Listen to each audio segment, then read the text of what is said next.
الاختيارات عندك كالتالي. هتقولي كلام حلو، اكتبه، سجله، او يفضل جدا انك تكلمني. لكن بقى في حاله انك زعلان مني انسى الاختيارات دي. هو انت ما عندكش غير اختيار واحد، انك تكلمني.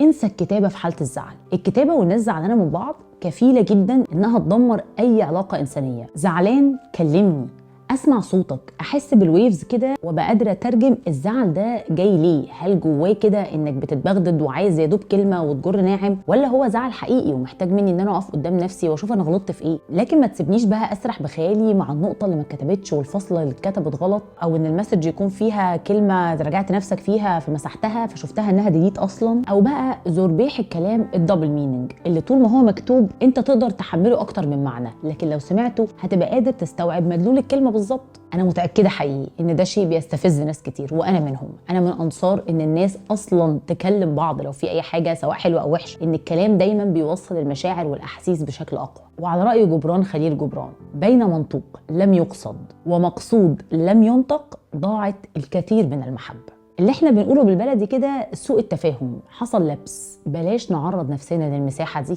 ونكلم بعض افضل بكتير. لو الكلام ده دلوقتي جالك كده حسيت ان انت كنت عايز تقول كده بالظبط، ده يبقى شيء كويس جدا. ولو في حد تاني حاسس ان هو عايز تبعت له المسج دي، يا ريت جدا تعمله منشن في الكومنتات.